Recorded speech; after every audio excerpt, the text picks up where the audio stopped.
This is an insight from WellView 365, powered by freshnews.ai.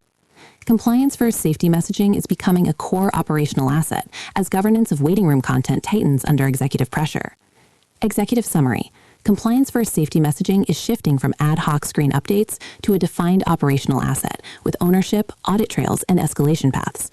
Annual budget and risk reviews are exposing fragmented waiting room content as a gap in support safety, compliance, emergency messaging. Teams now need clear version control, role-based approvals, and documented change logs for most safety loop and playlist. This week, the practical move is to pick one high-traffic waiting area and lock in a basic governance pattern for its safety messaging before expanding system-wide. Today's signal: patient engagement managers and clinical operations leads are walking waiting areas and finding that emergency signage, infection control reminders, and code response instructions differ by floor and screen vendor. As annual risk reviews land, compliance teams are asking for proof of what was shown, where, and when for support safety, compliance, emergency messaging.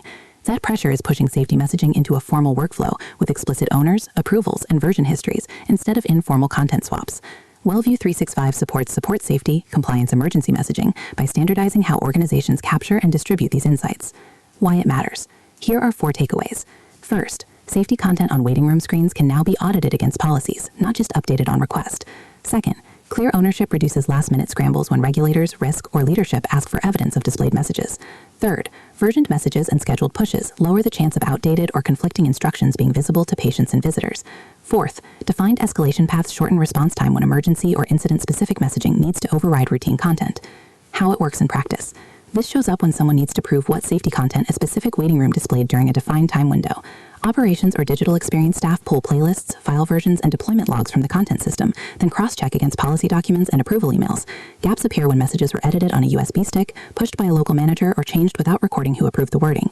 When teams standardize on a central library, assign a named owner for each safety asset, and route changes through a tracked request, they can answer audit questions quickly and swap in emergency messaging without guessing which screens or clinics are running which version. One practical adjustment. Pick one high-traffic waiting room and list the current safety messages and last change date in a single shared file. What to do next? Here are 4 takeaways. First, inventory all safety, compliance, and emergency messages currently scheduled on waiting room screens by location. Second, assign a single operational owner for each message type and record their name in a shared tracker. Third, set a basic versioning rule that every new or edited message gets a version ID, approval record, and activation date. Fourth, define an emergency escalation path that specifies who can preempt normal playlists, how fast, and via which tooling. Read more at wellview365.com.